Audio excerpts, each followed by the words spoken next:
निवडणुकीच्या प्रचाराच्या निमित्त उदय सामंत साहेब आले, त्यांच्यासाठी सगळे उभा राहून त्यांना धन्यवाद द्या। सगळेजण जोरात टाळ्या वाजवून त्यांना धन्यवाद द्या। 3 महिन्याच्या आतमध्ये आपल्याला त्यांनी MIDC दिलेले आहे। आता जरा घोटाळा झाला, आपलं हेलिपॅड झालं आश्रमावर 20 मिनिटं गेली, त्यांना पुढे 4 सभा आहेत, परंतु महाराष्ट्रातली ही पहिली MIDC आहे, इतक्या कमी वेळामध्ये ती मंजूर झालेली आहे। कृपया बसून घ्यायचं आपण सर्वांनी। आता विरोधकांना कळालं असेल, उद्योग मंत्र्यांनी स्वतः येऊन सांगितलं की MIDC झालेली आहे, आता ते आज झोपत नाहीत का? झोपतील सांगा? आणि त्यांनी आंतरराष्ट्रीय दर्जाच्या ज्या कंपन्या आहेत त्याचा प्रकल्प देण्याचं आता मान्य केलेलं आहे। आणि त्यामुळं तुम्ही चिंता करू नका। संजय राऊतसाठी एकदा टाळ्या वाजवा आणि इथल्या शेतकऱ्यांच्यासाठी जोरदार टाळ्या वाजवा की ज्यांनी आपल्याला जमीन दिली। हे बघा, MIDC मंजूर झाली, होकार दिला जेव्हा उद्योगमंत्री महोदयांनी, तेव्हा संजय राऊतांच्याकडे इथं सगळे अधिकारी आले, पाहणी झाली, त्यांनी अहवाल दिला की MIDC होऊ शकते। परत मी संजय राऊतांना फोन केला, सरकार MIDC द्यायला तयार आहे, परंतु मला शेतकऱ्यांशी बोलायचं आहे, सगळे शेतकरी तुम्ही बोलवा, नाहीतर एकदा तुम्ही होय म्हणणार आणि परत जर झेंडा दाखवला तर आपली गडबड होऊन जाईल। आणि म्हणून त्यांना विनंती केली की आपण शेतकऱ्यांशी सगळ्या बोलू। शेतकऱ्यांनी 1 तासाच्या आतमध्ये सर्वांनी NOC दिल्या, त्यामुळे 3 महिन्याच्या आतमध्ये MIDC पूर्ण झाली। आता आपला दुसरी मागणी आहे सरकारकडं की जत विधानसभा मतदारसंघ हा क्षेत्रफळानं खूप मोठा आहे। आता आपण जिथं उमदीतनं बोलतोय इथून सांगली किती किलोमीटर आहे? 150 किलोमीटर। हिंदूराव शेंडगे साहेब आहेत, सगळी त्यांची टीम आहे, इथून 150 किलोमीटर। आमचं एखादा RTOचं काम करायला आम्ही गेलो तर सांगलीत आमच्या ओळखी पाळखी नाहीत, तिथं एजंटाचा सुळसुळाट आहे। आणि म्हणून सरकारकडे आम्ही मागणी करतोय की MH58 हे जत झालं पाहिजे, बरोबर ना? MH58 जत, आपलाही ब्रँड वेगळा करू ना, आणि तो होऊ शकतो। मी कालच सगळी माहिती घेतली, MH57 पर्यंत RTO कार्यालय या राज्यामध्ये सुरू आहेत। MH58 हे जत झालं पाहिजे, ते वेगळं झालं पाहिजे, आणि त्याच्यासाठीचा मी पाठपुरावा करणार आणि ते मंजूर करून आणणार, त्याबद्दल तुम्ही अजिबात चिंता करू नका। दुसरा विषय, माझे सहकारी कालपासून फिरतायत या जत तालुक्यामध्ये, तर जवळपास आता माझ्याकडे आकडा आला 16 गावात एसटीच जात नाही। अजून काही गावं असतील, ती माहिती मी, माझे पत्रकार मित्र आहेत, अशी 16 गावं आहेत की त्या गावामध्ये आज 75वा आपण स्वातंत्र्य दिन साजरा केला तरी सुद्धा त्या गावामध्ये एसटी जात नाही। या गावात जर एसटी आत्ता जात नसेल तर तुम्ही सांगा, सोनलगी आपल्या बाजूला गाव आहे, या गावामध्ये एसटी येते का? सोनलगीची तर लोक आहेत, मी यादीच काढून आणलेली आहे, किल्ल्याळा आहे, सिंगणापूर आहे, कोणबगी आहे, कागनरी तांडा आहे, मुचंडी तांडा आहे, सोनलगी, प्रतापूर, गुळवंची, उमदी विठ्ठलवाडी, राजमानेवाडी, अंकले, बाज, बेळुंकी, डोरली, खलाटी, कारंडेवाडी असे अन्य गाव आहेत। आपल्या एसटी डेपोवरती इतका मोठा लोड आहे, इतके गावं त्यांना कव्हर होत नाहीत, आणि म्हणून जत एसटी डेपो वेगळा आणि एक पूर्व भागामध्ये एक नवीन एसटी डेपो झाला पाहिजे, ही आपली मागणी आहे। मग ते कुठं करायचं ते आपण सगळ्यांच्या विचारानं ठरवू, मध्यभागी जिथं कुणाला सगळ्यांना सोयीचा होईल अशा पद्धतीचा एक डेपो आपल्याला करण्याची आवश्यकता आहे, आणि तो एसटी डेपो होणार। आपण जी मागणी करतोय ना, MH58 पण होणार जत, आणि एसटी डेपो पण नवीन होणार, त्याबद्दल तुम्ही निश्चिंत राहा, त्याबद्दल काळजी करू नका। उमदी परिसरातील, उमदी जिल्हा परिषद गटातील लोक इथं आहेत, काही जाडर बोबलात जिल्हा परिषद मधले आहेत, संघ मधले आहेत, दडीबडची मधली आहेत। तर तुम्हा सगळ्यांना माझी विनंती आहे, निवडणूक आता तुम्ही सगळ्यांनी हातामध्ये घेतलेली आहे, घेतले का नाही? निवडणूक ही लोकांनी हातामध्ये घेतलेली आहे, पुढचा गडी पैसेवाला आहे, त्याचा हिशोब सुरू आहे। आमच्याकडच्या कुठल्या कुणाला काय काय द्यायचं, अरे काय काय दिलं तरी लोक काही तुला मोकळा करतील, मतं तुला देत नाहीत। पैशाचा माज राजकारणामध्ये जास्त चालत नाही का? चालतो? भले भले पैसेवाले, मग तुमच्याकडे पैसे होते, 2014ला विश्वजित कदम का पडले? तुम्ही इतके पैसे वाटले होते ना तिथं, का पडले? त्यामुळं आपण काळजी आता घेतली पाहिजे. ऊसतोड मजूर जो आपला बाहेर पडलाय तो प्रत्येक मजूर मतदाना दिवशी आपल्या बूथवरती आला पाहिजे. तुम्ही सगळ्यांनी काळजी घेतली पाहिजे की त्या सगळ्या मजुरांना आपण कसल्याही परिस्थितीमध्ये मतदानासाठी आणायचं आहे. कोण मुंबईला आहे, कोण पुण्याला आहे. इतरही काही पक्षातील सहकारी मित्र आपल्याबरोबर येत आहेत, त्यांचा सुद्धा सन्मान ठेवणं ही आपल्या कार्यकर्त्यांची जबाबदारी आहे, माझी जबाबदारी आहे. मी त्या सगळ्यांना विश्वास देतोय, तुम्ही आमच्या सोबत आलाय तर तुमचा सन्मान होईल, तुमचा कुठंही कसलाही अपमान होणार नाही, याची सर्वस्वी जबाबदारी आम्ही घेतोय. आमचे सगळे महायुतीचे नेते मंडळी स्टेजवरती बसलेले घेत आहेत. आता इथं मल्हार सिद्धाचं प्रसिद्ध मंदिर आहे, मल्हार सिद्धाचे पुजारी आहेत, ही मला वाटतं मल्हार सिद्धाचीच जागा आहे. तीर्थक्षेत्र ब चा प्रस्ताव मी पुजारी महोदयांना विनंती केलेली आहे की तुम्ही तीर्थक्षेत्र ब चा प्रस्ताव द्या. तो प्रस्ताव मंजूर करून आणून त्याला 5 कोटी रुपयाचा निधी उपलब्ध करून देण्याची जबाबदारी माझी आहे. आता मल्हार सिद्धाला एवढे लोक येतात, मला काही मुलं भेटली, सगळी एज्युकेटेड आहेत, शिक्षक वगैरे आहेत, आणि त्यांना मी विनंती केली, कर्नाटकामध्ये मठ खूप आहेत आणि त्या मठाची कॉलेज आहेत, त्यांची आर्थिक परिस्थिती चांगली आहे, तशी मल्हार सिद्धाच्या मंदिराची पण आर्थिक परिस्थिती चांगली आहे. तुम्ही शिक्षण क्षेत्रामध्ये लक्ष घातलं पाहिजे. तुम्ही फक्त लक्ष घाला, मी मंजुरी आणून देण्याचं काम करून देतो.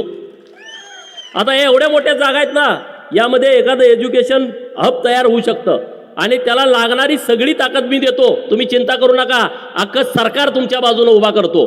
तुम्ही फक्त प्रस्ताव द्या, तुम्ही फक्त ठरवा हे करायचं आहे काय. तुम्हाला BMS कॉलेजपर्यंत करायचं ठरवलं तर मी मिळवून देतो, मंजुरी मिळवून देतो.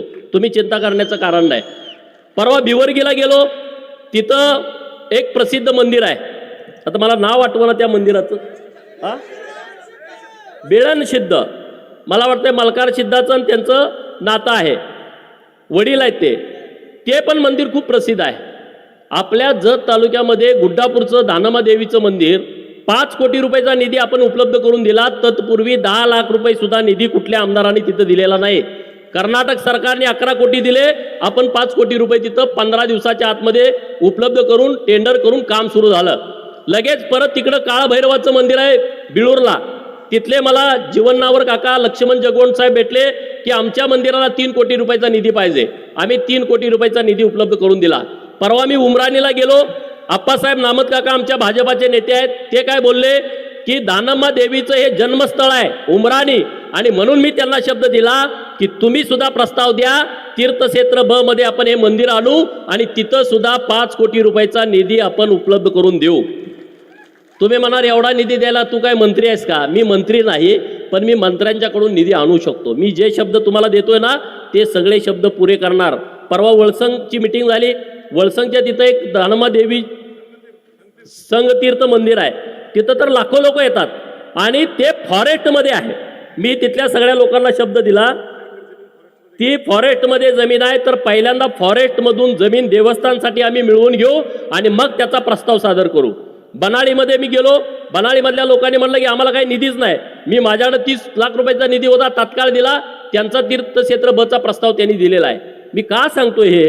राज्य सरकारच्या योजना आहेत. 2200 मंदिरांना, किती 2200 मंदिरांना आपल्या सरकारनं पुण्यश्लोक अहिल्यादेवी होळकर तीर्थक्षेत्र विकास आराखडा मंजूर केला आहे महाराष्ट्रातल्या 2200 मंदिरांना. आणि त्यामध्ये आपली मंदिरं पाहिजेत ना, एवढी पुरातन मंदिरं आहेत, लाखो लोक इथे येत आहेत. का नाही इथल्या आमदारांनी प्रस्ताव केले? का नाही तुम्हाला प्रस्ताव करण्यासाठी प्रवृत्त केलं? इतका मोठा निधी येणं बाकी होता, 5-5 कोटी रुपये निधी, मोठी कामं होऊन जातात. मी खलाटीला गेलो होतो काल, तिथं लखाबाईचं मंदिर आहे, लाखो लोक तिथे येतात, जायला रस्ता नाही, जायला रस्ता नाही. हे सगळे जे विषय आहेत ते विषय आपल्याला मिटवायचे आहेत. नुसती आमदारकी मिरवायला नसते, नुसती आमदारकी मुर्मीकरणाचे रस्ते करून पैसे खायला नसते, नुसती आमदारकी दिखावापणा नसतो, त्या आमदारकीतून काम व्हायला पाहिजे मित्रांनो. आता उदय सामंत साहेब इतक्या गडबडीत गेले, आमच्या सहकारी मित्रांचा सगळ्या प्रवेश होता, मी तुमची माफी मागतो. आता आणि परत मंत्री येणार आहेत, त्यांच्या उपस्थित कार्यक्रम घेऊ. तुम्ही म्हणा असं का झालं, करू ना. हा, आमचे सहकारी मित्र आज आपल्याला साथ देण्यासाठी भाजपामध्ये प्रवेश करतायत. भारतीय पार्टीबरोबर जनता पार्टीबरोबर येण्याचा त्यांनी निर्णय घेतलेला आहे.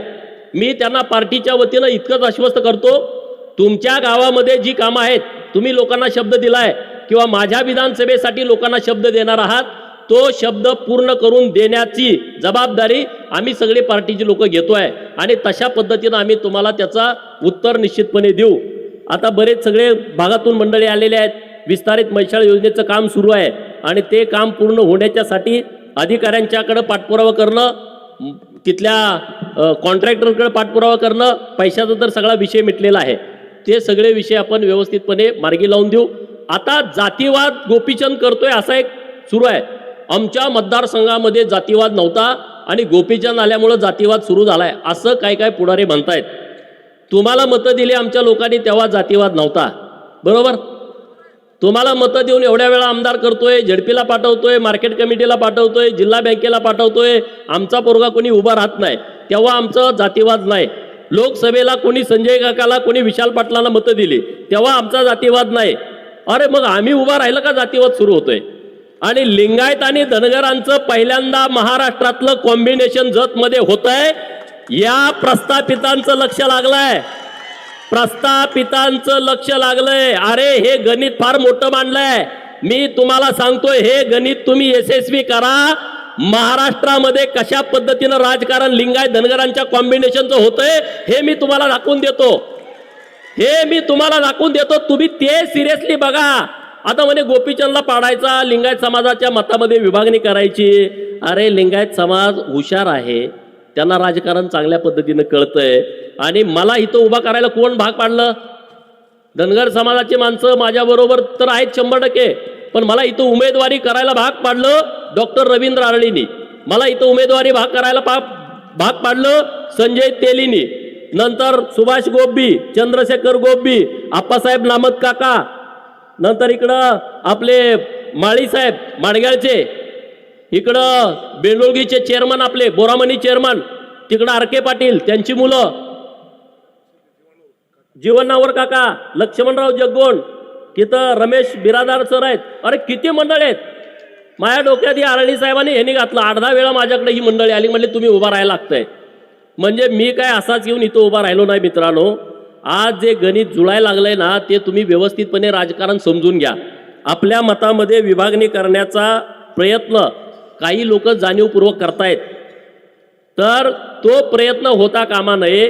गावाच्या गावं एक झालेली आहेत. 80% मतदान करणार असं गावात गेल्यानंतर लोक बोलतायत. मी परवा बन्नाळीला गेलतो जिल्हा परिषद गटामध्ये, म्हणले बन्नाळी गटात तुम्हाला कमी आहे. आता सुनील भाई इथं आहेत, त्यांनी दौरा लावला होता. सगळी टोटल मराठा समाजाची गाव, तुम्हाला तर माहीत आहे, तुमच्या येळवीत मी आलो होतो. काय परिस्थितीत सांगा.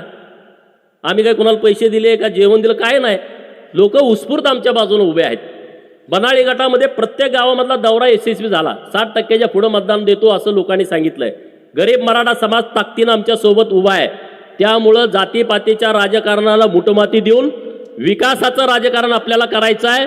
जत तालुक्यावरती जेवढा गेल्या 30-40 वर्षात अन्याय या प्रस्थापित पुढाऱ्यांनी केलाय, त्या प्रस्थापित पुढाऱ्यांना जतची ताकद आपल्याला दाखवून द्यायची आहे. दाखवणार ना? जिल्ह्याचं राजकारण जतमधनं झालं पाहिजे. जिल्हा परिषदचा अध्यक्ष ठरवण्याची क्षमता तुमच्यात आहे. आम्ही म्हणतोय आम्हाला सभापती पद द्या. आणि तुम्हाला जोडीला आमच्या खानापूर आटपाडीतल्या 2-4 सीटा तर आहेत ना. तुम्ही राजकारण तुमच्या हातामध्ये घेऊ शकता, इतकी ताकद जतमध्ये आहे. परंतु जतला नुसता मतदानासाठी नुसतं आपल्याला वापरून घेतलं आणि आपल्याला सोडून दिलंय. आपल्यावरती जेवढा अन्याय झालाय तेवढा 5 वर्षामध्ये भरून काढायचा आहे. किती वर्षामध्ये? एखाद्या क्रिकेट कुणाकुणाला आवडतं बोटवर करा. अरे बऱ्याच जणाला आवडतं. एखादी मॅच अशी असते की 1 बॉलमध्ये 6 रन काढायचे, बरोबर? अशा किती मॅच झालेत, 1 बॉल आणि 6 रन पाहिजेत. मग आपण सारखं देवाचा दावा करतो, देवाचं नाव घेतो, आपण ज्याला मानतो त्या देवाला, बिरोबाला मानत असाल, सिद्धनाथाला मानत असाल, मलकार सिद्धाला मानत असाल, बाळूमामाला मानत असाल, ज्योतिबाला मानत असाल. अरे बाबा देवा देवा देवा, आमच्या इथं आमचा जो खेळाडू खेळतोय त्याच्याकडून 1 सिक्स जाऊ दे. ते सोपं आहे 1 बॉलमध्ये 6 मारणं. पण आपल्या पुढं असं अडचण आहे, 1 बॉल आहे 7 रन पाहिजेत. किती? जतच्या विकासाच्या बाबतीमध्ये आपल्याकडे 1 बॉल आहे आणि 7 रन पाहिजेत. एक नो बॉल तर गेला पाहिजे, नाहीतर व्हाईट बॉल तर गेला पाहिजे, आणि मग आपल्याला सिक्स मारायचा आहे. आणि तो सिक्स आपण तुमच्या पाठिंब्यावरती मारणार आहे. आता आपण काय म्हणतोय, जयंतरावनं निधी पळवला, बरोबर ना? आता आराराबा आणि पतंगराव साहेब तर नाहीत, त्यांच्यावरती आपल्याला काय बोलायचं नाही. पण आता जयंतरावनी निधी पळवला, आपण सगळे म्हणतोय, तुम्हाला हे मान्य आहे का नाही? जयंतरावनं निधी पळवला हे तुम्हाला मान्य आहे का? मी तुम्हाला सांगतो, तुम्ही मला इथला आमदार करा, महाराष्ट्रामध्ये महायुतीचं सरकार येतंय, जयंतराव बोंबलला पाहिजे, माझा निधी जतला पळवला. बोंबलल की नाही?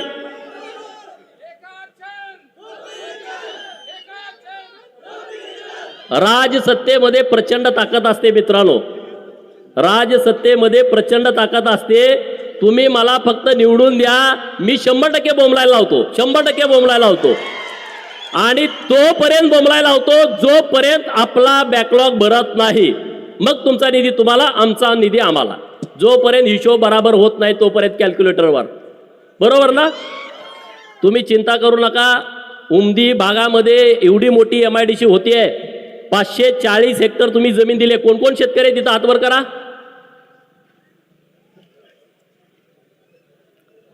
तुमचं मनापासून आभार, धन्यवाद. तुम्ही खूप चांगला निर्णय केलाय. तुमच्यामुळं काय होणार आहे माहित आहे का? तुम्ही 50-60 शेतकऱ्यांनी एवढी जमीन दिली आहे. सांगलीची MIDC 166 हेक्टर मध्ये आहे. कुपवाड मिरज MIDC 166 हेक्टर मध्ये 400 कारखाने आहेत आणि 15,000 लोक काम करतायत. तुम्ही आता जमीन दिली आहे 560 हेक्टर, आणखी 240 हेक्टर तुम्ही जमीन देणार आहे. शेजारचे शेतकरी आम्हाला भेटतायत. म्हणजे झाली जमीन किती इंदुराव सर? 800 हेक्टर, म्हणजे 2000 एकर. सांगली मिरजच्या MIDCच्या 5 पट मोठी MIDC उमदीमध्ये होते. किती पट मोठी? आणि जे उद्योग देतात तेच मंत्री आता इथं आले होते ना. देवेंद्र फडणवीस साहेबांनी जतमध्ये शब्द काय दिला? एक इंटरनॅशनल कंपनीचं युनिट आम्ही उमदीला देतो. तुम्ही ऐकला ना? मग एक जर युनिट आलं तर 10,000 पोरं एका युनिटला कामाला लागतात. एका युनिटला बाकीची 40-50 हजार पोरं इतर तालुक्यातनं इथे येतील. MIDCतला विषय संपला. बाजूला राहण्यासाठी, जेवणाच्या खानावळी, इतर सगळं परिसरच बदलून जाईल. मी तुम्हाला स्वप्न दाखवत नाही, हे वास्तवात येणार आहे. आणि मी सगळ्या उद्योजकांना शब्द देणार आहे, इतर MIDC मध्ये तुम्हाला त्रास होतोय, हॅरॅसमेंट होते, खंडणी मागते, उमदीच्या MIDC मध्ये तुम्ही या. तुम्हाला कुणी तुमच्या केसाला धक्का लावणार नाही. आम्ही तुम्हाला प्रोटेक्शन देऊ. तुम्ही फक्त इथं बिझनेस तुमचा सुरू करा आणि आमच्या लोकांच्या हाताला काम द्या. एवढाच आमचा स्वार्थ आहे. आम्हाला दुसरं काही भानगडी करायची गरज नाही. आणि अनेक MIDCतले कारखाने बाहेर पडले, तिथल्या पुढाऱ्यांनी त्यांना त्रास दिलाय. अनेक MIDCतले कारखाने बंद पडले की तिथल्या अनेक गुंडांनी त्यांना हप्ते मागितलेले आहेत. दर महिन्याला देणं शक्य नाही.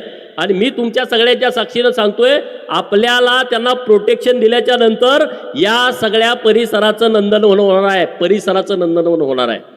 आणि तुम्ही काळजी करू नका. उमदी आता सगळीकडे चर्चेला आहे का नाही सांगा?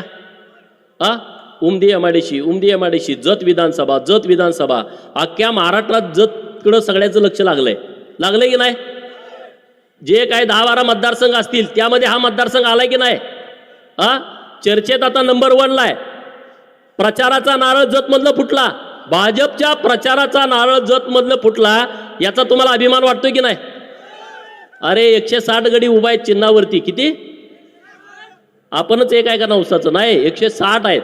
परंतु देवेंद्र फडणवीस साहेबांना वाटलं की जत मतदारसंघ 288 नंबरचा आहे, मला तो 1 नंबरवरती आणायचा आहे, म्हणून त्यांनी जतला प्रचाराचा नारळ फोडला. विकासाच्या बाबतीमध्ये सुद्धा जत नंबर 1ला येणार आहे. चिंता करू नका, काळजी करू नका. व्यासपीठावरचे सगळे नेते मंडळी ताकदीनं, एकजुटीनं, एक दिलानं सगळेजण मेहनत घेत आहेत. तुम्ही सगळे मेहनत घेत आहेत. बूथवरचे कार्यकर्ते मेहनत घेत आहेत. इतर पक्षामध्ये असणारे सुद्धा शरीरानं तिकडं आहेत, मनानं सगळे आपल्या बाजून आहेत. मी काय लोकांना चेक करायला लावतोय.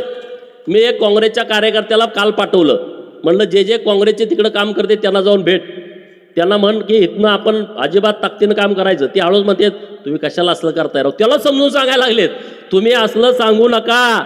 गुपचूप तुम्ही सुद्धा दणका द्या. ते ज्या लोकांना सांगायला मी पाठवलं होतं ती लोक त्यांना सांगतायत. आता त्यांच्याकडे एकच विषय राहिलाय, पैसा. मला एक जणांना काल निरोप दिला, त्यांनी यादी काढल्या कुणाला किती द्यायचं, कुणाला काय करायचं, भाजपमधल्या आमच्या सगळ्या पक्षातल्या लोकांना कसं फोडायचं. अरे आमची लोक विचारावरती प्रेरित होऊन काम करतायत. पैशासाठी काम करणारे कार्यकर्ते भाजपामध्ये नाही आहेत, पैशासाठी काम करणारे महायुतीमध्ये नाहीत. आम्ही सगळे विचारावरती काम करतोय आणि सगळ्यांचा एकच अजेंडा आहे, जतचा विकास झाला पाहिजे, जतचे प्रश्न मिटले पाहिजेत. जत तालुक्यातल्या प्रत्येक गावातल्या घर नसणाऱ्या बेघर माझ्या भावाला स्वतःचं हक्काचं घरकुल मिळालं पाहिजे. घरकुल नसेल, त्याला जागा नसेल तर जागा घ्यायला सरकारचे पैसे मिळाले पाहिजेत. प्रत्येक भगिनीला सरकारच्या योजना पोचल्या पाहिजेत. हे आमचं ध्येय आहे. आता आमचे संकपाळ साहेब, आमचे एसटीचे सगळे कर्मचारी सगळे भेटले सकाळी आणि त्यांनी एक आयडिया मला दिली. काय आयडिया दिली की 12वी पर्यंत मुलींच्यासाठी मोफत पास आहे आणि तो ग्रॅज्युएट पर्यंत झाला पाहिजे. खूप चांगली तुमची सूचना आहे आणि मी तुम्हाला विश्वासानं सांगतो, आता एसटी आपल्यासाठी काय मास्टरकीच आहे, तुम्ही त्याची चिंता करू नका. महाराष्ट्रातल्या मुलींच्यासाठी ग्रॅज्युएट पर्यंत शिक्षण घेणाऱ्या मुलींना पास मोफत झाला पाहिजे. यासाठी 25 तारखेला आमचं सरकार आल्यानंतर, मुख्यमंत्री पदाची सरकारची शपथ झाल्यानंतर मी पहिल्यांदा त्यांच्याकडे जाणार आणि हा मुलींच्यासाठी निर्णय करून घेणार म्हणजे घेणार. तुम्ही अजिबात चिंता करू नका. शेतकऱ्यांच्यासाठी तर इतके निर्णय घेतलेत. हे बघा, इथं कोण आहे का असा मंडपात की ज्याला केंद्र आणि राज्य सरकारची कुठलीच योजना मिळाली नाही, असं कोण आहे? हातवर करा. कोणीच नाही. एक तर कोविडची लस तर आपण सगळ्यांनी घेतल्या. तुम्ही म्हणाल आमदार आहे, तुम्ही पण सगळा लाभ घेताय का? मी सगळा लाभ घेत नाही. आमची आई शिकली नाही तरी आई खात्यावरती पैसे आले का म्हणते, अरे ते खात्यावर पैसे आलेत काढायचं का नाही? नाही म्हणलं मी ते परत पाठवायचे आहेत. मग ते हात लावत नाही तिथं. मी आमदार आहे, मी नाही घेतला पाहिजे कुठला सरकारचा निधी, बरोबर की नाही? परंतु मी एक लाभार्थी आहे. मला कोविडचे 2 डोस मिळाले, ते फुकट मिळालेले आहेत केंद्र सरकारच्या पैशातून. माझा जीव वाचलाय म्हणजे मी लाभार्थी आहे का नाही? मग हे सोनिया गांधीजींना पण 2 डोस दिलेत, हे राहुल गांधीजींना पण 2 डोस दिलेत, शरद पवारांना 3 डोस दिलेत. 2 डोस आणि 1 बूस्टर डोस. तरी सुद्धा ते म्हणतंय केंद्र सरकार काही काम करत नाही. ते फोटो तुम्ही बघितला नाही साहेबाचा इंजेक्शन मारतानाचा? हा, म्हणजे तुम्ही भाजपच्या केंद्र सरकारचे लाभार्थी आहे मित्रांनो, प्रत्येक माणूस आहे. आता इथं वीज बिल माफ कोणाकोणाला झाला हातवर करा बघा. अरे काँग्रेसवाल्यांचं पण झालंय. त्या शेतकऱ्यांनी खरं तर विचार करायला पाहिजे. शरद पवारांच्या राष्ट्रवादीत काम करणाऱ्या शेतकऱ्यांनी पण विचार करायला पाहिजे. वीज बिल माफी कधीच होणार नाही असे काँग्रेस राष्ट्रवादीवाले म्हणत होते.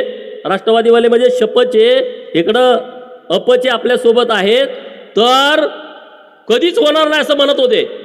आता झालं का नाही? तुम्हाला आलं का नाही बिल नील म्हणून? थकबाकी 0 महिन्याचं लाईट बिल 0 7.5 HP पर्यंत. 3 HP मोटारी कोणाकोणाच्या आहेत? 5च्या आणि 7.5च्या कोणाकोणाच्या आहेत? आणि 10च्या कोणाच्या आहेत? तुम्ही हात घ्या. 10चे HP, 10 HP. तेव्हा 3 गडी आहेत. हे जरा सावकार गडी आहेत. अख्ख्या मंडपात तुम्ही 3घच आहे. तुम्ही जरा प्रगतशील बागायतदार आहात. तर साहेबांना विनंती करतो, 10चे बी गडी काय काय राहिलेत त्यांच्यासाठी पण योजना आणली पाहिजे. बरं, का निर्णय घेतला? 1 वर्षाच्या आतमध्ये सोलरवरती आणतंय सरकार. आपलं सरकार ज्या योजना आणतंय ना, अत्यंत हुशारीनं आणतंय. एवढा बोजा सरकारवर पडत नाही. जेवढी सबसिडी देत होती ना, आता 16,000 कोटी रुपये द्यायला लागतात एक्स्ट्रा सरकारला. 56,000 कोटीचं वीज बिल माफ केलंय. किती? तुमच्या थकबाकी होत्या त्या 56,000 कोटीच्या होत्या, ते सगळं माफ करून टाकलं. आणि 1 वर्षाच्या आतमध्ये सगळं सोलरवरती येत आहे. तुमच्या आता गावात लाईट रात्री येते ना आणि सकाळी जाते, आपल्याला रात्रभर शेतात जावं लागतंय. हे 6 महिन्याच्या आतमध्ये सगळं बंद होणार आहे. आपल्या सांगली जिल्ह्यामध्ये हायेस्ट सोलरचे टेंडर झालेत, हायेस्ट. ही काय योजना आहे? आपल्या गावातला फीडर आपल्या गावातच सोलरवरती, आपल्या गावातच वीज तयार होणार. आपण कोयनेत पाणी कमी झालं म्हणून वीज कमी येत्या, आपण किती वेळा ऐकलं. पाऊस पडला नाही म्हणून वीज कमी येते. आता ते बंद. आता सकाळी 7ला लाईट येणार, संध्याकाळी 7ला लाईट जाणार. तुम्ही मालिका बघून जेवत जेवत मालिका बघून घरी झोपणार निवांत. तुम्हाला रात्रीचं शेतात जावं लागणार नाही. योजना चांगली आहे की नाही सांगा. एवढी बेस्ट योजना आणलेली आहे. आता तुम्हाला 2 डाम 3 डाम कनेक्शन घ्यायची गरज नाही. आता सरकारनं सगळ्यांना सोलर द्यायचं ठरवलंय. 3 HP सोलर तुम्हाला पाहिजे 17,000 रुपये भरायचे. 5 HP सोलर आणि पंप पाहिजे तुम्हाला 27,000 भरायचे. एकदा भरलं डायरेक्ट जोडून देणार. तुम्हाला कुठं इकडं तिकडे हेलपाटा घालायला लागणार नाही. आता तुमचे डीपी चालतात. डीपी 2-2 महिने मिळत नव्हते. काल सुसलाची पोर आहेत का इथं? बघा हिंदूराव शेंडगे साहेब काल सुसलाचा डीपी जाळला होता. ह्याने मला मेसेज केला संजय रावली 63चा डीपी आहे 100चा द्या. मी लगेच एका दिवसात पाठवून दिला. गडी सगळं बिघाडलं. त्याला डीपीच जोडू दिला. 3 तास त्यांचं भांडण. बरोबर ना. फाईट झाली तिथं. आमदारांना वाटलं माझ्या गावात 63चा डीपी 100चा कसा काय आला मला न सांगता. हे यासाठीच गोपीचंद इथं उभा आहे. यासाठीच उभा आहे. गोपीचंद उभा यासाठीच आहे की शेतकऱ्यांना 2-2 महिने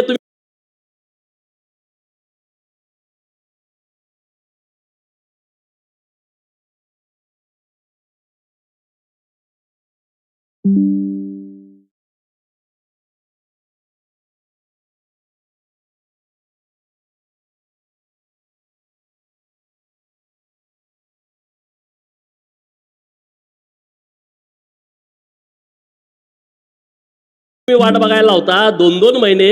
अरे 2 महिने डीपी जाळल्यानंतर टीसी जाळल्यानंतर तिथं राख होईल त्या पिकाची. काय राहील 2 महिने टीसी नसल्यानंतर. आणि तुम्ही अधिकाऱ्यांना पण माझ्या सूचना आहेत MSCBच्या. तुम्ही आमच्या शेतकऱ्याला गाडी घेऊन यायला होता डीपी न्यायला. सरकार भाडं देत आहे तुम्हाला. येथून पुढं जत तालुक्यामध्ये कुठलाही ट्रान्सफॉर्मर देताना टीसी देताना शेतकऱ्यानं गाडी भाड्यानं करून जाण्याची आवश्यकता नाही. त्या सरकारच्या पैशात तुम्हाला येऊन जोडायचे आहे.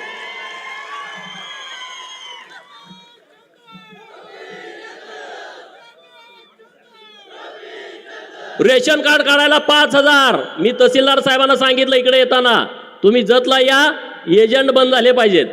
प्रांत साहेबांना सांगितलं जतला या एजंट बंद झाले पाहिजेत. दोन्ही अधिकारी चांगलेत. समजा आता इलेक्शन लागलंय पण पुढच्या महिन्यामध्ये जत तहसील कार्यालयामध्ये जो एजंट असेल त्याला तिथं थारा मिळणार नाही. गरिबाचं काम डायरेक्ट झालं पाहिजे. आणि रेशन कार्डाची तुम्ही यादी काढून ठेवा. कुणाला कुठली कुठली कार्ड पाहिजेत त्यांना घरी आणून वाटायला लावतो.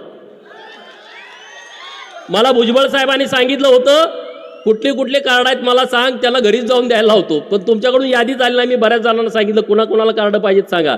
भुजबळ साहेबांच्याकडे ते खातं होतं. ते म्हणजे माझ्याकडे फक्त यादी दे मी इकडून सगळी ती घरी पाठवतो सगळे.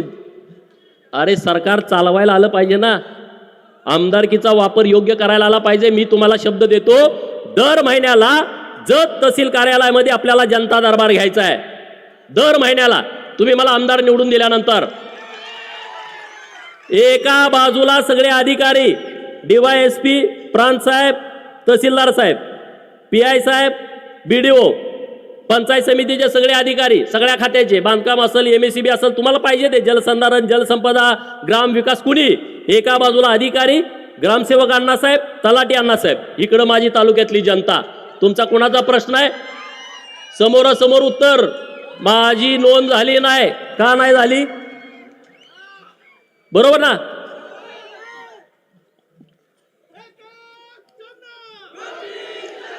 जर आमदार तुमच्या पुढं 11 ते संध्याकाळी शेवटचा माणूस जाईपर्यंत बसला कुणाची हिंमत होईल का तुम्हाला पैसे मागायची? होईल का सांगा ना. अरे तुमच्यात आमसभा पण झाल्या नाहीत आढावा बैठक पण झाल्या नाहीत. मी आढावा बैठक मागे घेतली होती. आढावा बैठक व्हायला पाहिजे नाही झाली. आमसभा व्हायला पाहिजेत नाही झाल्या. मी सांगतोय तुम्हाला मी अजेंड्यात लिहिलंय माझ्या प्रत्येक महिन्याला जनता दरबार हा तहसील कार्यालयामध्ये असेल.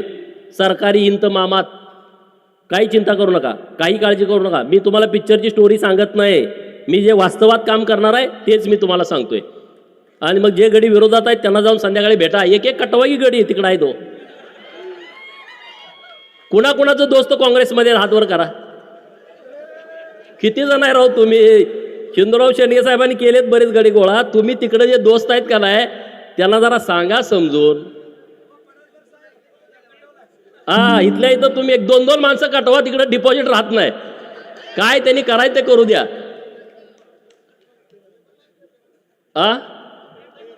खोटं पण असतील त्यांना इकडे घेऊन या, कारण मत वाया घालवू नका मित्रांनो. माझं जरा लीड वाढवलं तर माझी कॉलर जरा टाईट होईल हो मुंबईमध्ये.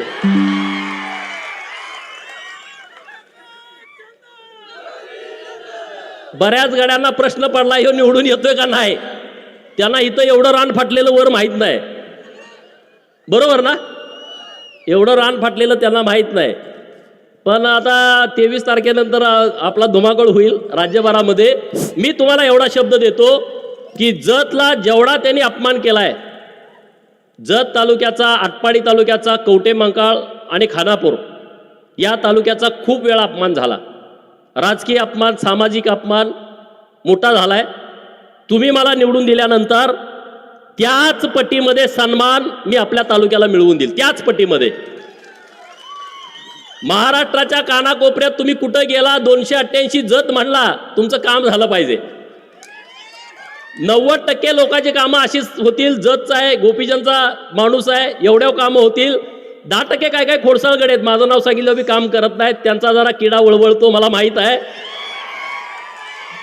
कुणाचा वळवळतो हे मला माहित आहे. त्यांना दुरुस्त करणं मी करतो, त्याची चिंता तुम्ही करू नका. तो आहे मी आहे, मी कुठं जात नाही अजून 30 वर्ष. महाराष्ट्राच्या राजकारणामध्ये मी 30 वर्ष असणार आहे, बरोबर ना. आता मी 42 आहे, तर अजून 20-25 वर्ष तर काम करायला काय अडचण नाही. मला काय अजून कुठला त्रास नाही, काय काळजी करू नका. त्यामुळं जो नडतोय ना मुद्दाम म्हणून, हा त्याचं कारण असेल, आम्ही कायद्यात आहे नाही ते सांगतोय, तर मग ठीक आहे ना.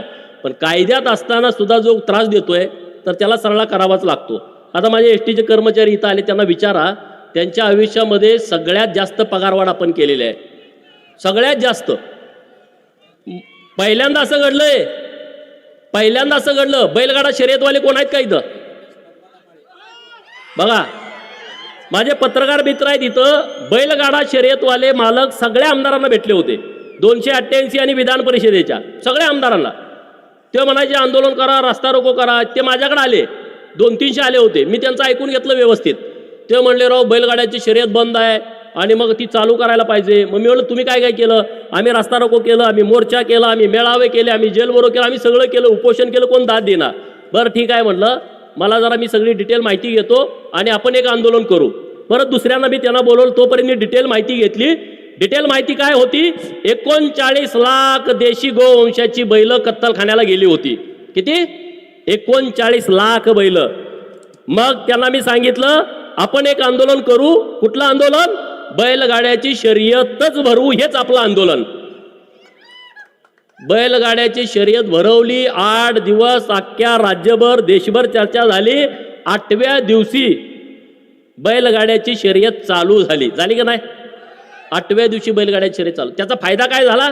आज गावागावामध्ये बैलगाड्याच्या शर्यती सुरू आहेत. बैलगाड्यावरती तिथं चिरमुरे विकणारे, फुटाणे विकणारे, मेवा विकणारे, गुलाल विकणारे, कासरं विकणारे, व्यसन विकणारे, नंतर तिथं वडापाववाले, आपल्या भुईमुगाच्या शेंगा विकणारे, ज्यूस विकणारे, सरबत विकणारे, ऊसाचा, किती लोक त्याच्यावरती अवलंबून आहेत बघा ना. एक कुटुंब नुसत्या शेतकऱ्याचं नाही, त्याला रिलेटेड सगळी लोक आता अन्नाला लागली, बरोबर की नाही. आणि बैलाचे दर काय वाढले? अरे बकरा माडग्याला जातोय 2 लाखाला आणि बैल जाता 10,000ला. माडग्याला मेंढर कुणाकुणाच्या घरी आहेत? माझ्या घरी मेंढ्या आहेत 1 लाख 1.5 लाख रुपये किमतीच्या आहेत. आमच्याकडे काय काय गडी आहेत 5-5 लाखाला विकतेत. बकरं एवढ्याला जात होतं आणि बैल जात होता 10,000ला. आता मला आनंद या गोष्टीचा आहे, माझ्याच गावातला एक पोरगा आहे दत्ता पाटील पंच, इथलं ते इकडं मित्र आहेत त्यांचे. मी मुंबईमध्ये मंत्रालयात होतो. रवी चव्हाण साहेब मंत्री महोदयांचा एक मित्र आहे संदीप माळी, ते मला भेटले. ते मला म्हणले अहो तुमच्या गावाल्याला सांगा की मला बैल देणार. मी म्हटलं काय झालं सांगतो की. मी पण जरा त्यात काय म्हटलं, बैल द्यायचा आहे नुसता. मी म्हटलं सांगतो फोन करून. अहो म्हणला मी 50 लाखाला बैल मागतोय आणि तो 75 लाख रुपये म्हणतोय. मागच्या महिन्यातली गोष्ट आहे ही. 50 लाखाला मी बैल मागतोय आणि तो 75 लाख म्हणतोय. अरे फॉर्च्युनर गाडीची किंमत 53 लाख आहे आणि माझ्या बैलाची किंमत आहे 75 लाख रुपये. हे आंदोलन आम्ही केलं, हे आंदोलन आम्ही केलं. विरोधक म्हणतो यांचं काहीतरीच असतं. अरे आम्ही हे काम करतो. महेदादा लांडगे भेटले मला परवा सलगरमधला. त्यांना एक बैल पाहिजे होता. तो काय असा पळणारा बैल नव्हता, त्यांच्याकडे काळा बैल आहे तसा सेम बैल ह्यांच्याकडे होता. आता त्याची किंमत इथं 1 लाख असेल, ते म्हणले 5 लाख देतो तरी पण हे गडी देणार. ते म्हणले अहो त्याला सांगायचं समजून. म्हणजे किती बदल झालाय आपल्या शेतकऱ्यांच्या जीवनामध्ये सांगा ना, एका बैलगाडी शर्यत चालू होण्यामुळं. आणि म्हणून आता माझी सरकारकडे मागणी आहे, महाराष्ट्र केसरी कुस्तीची जशी स्पर्धा असते तशी बैलगाड्याची महाराष्ट्र केसरीची स्पर्धा झाली पाहिजे महाराष्ट्रामध्ये. तालुक्यात झाली पाहिजे, परत जिल्ह्यात झाली पाहिजे, परत विभागीय आणि परत महाराष्ट्राची. होऊ द्या ना, देऊ द्या दणका. शेतकऱ्याच्या घरात जाऊ दे, 1.5 कोटी रुपये काय बक्षीस सरकारला बोलते. आणि ही मागणी आपण आता सरकारकडे लावून धरू, नुसती लावून धरू नाही, ती सरकारकडून मान्य करून घेऊ. गावातल्या लोकांच्यासाठी आपल्याला करायचं आहे काम. बोलण्यासारखे बरेच विषय आहेत. आमचे जे सगळे सरपंच मंडळी आहेत त्यांनी व्यासपीठावरती यावं, त्यांचा आम्ही सन्मान करावा. आपल्या मान्यवर लोकांनी या सगळेवर. सर शेठ एक खूप महत्वाचं काम आहे. एक गरीब लिंगायत समाजाचा गरीब शेतकरी आहे तो तुमच्याकडं, तो तुम्हाला बघा, हिंदूराव शेंडगे आमचे करेवाडीचे मित्र आहेत, सरपंच आहेत. त्यांनी आज काँग्रेसमधून भाजपामध्ये प्रवेश केलेला आहे. रमेश माळी यांना विनंती आहे, कृपया त्यांनी पुढे यायचं. कामा तांबे हे माजी सरपंच आहेत. भानुदास वनमाने पैलवान, विठोबा शेंडगे, सुनील सरगर हे आपल्या करेवाडीचे आहेत. कोणबगीचे रमेश बिलिन, विजय कुमार बिराजदार, सुरेश बिराजदार, अमसिद्ध बिराजदार, लवंगामधून लहू लोखंडे, महासिद्ध भिसे, सचिन पाटील, असंगी तुर्कमधून भगवान शिंदे, दानेश्वर कांदळे, माननीय कांबळे, माननीय बाबासाहेब करे, एवढे सगळे मंडळी. दुळकरवाडीतून आकाराम करे, माननीय पिनू राठोड, माननीय विठ्ठल बनगर, माननीय गणपती करे, माननीय समाधान करे.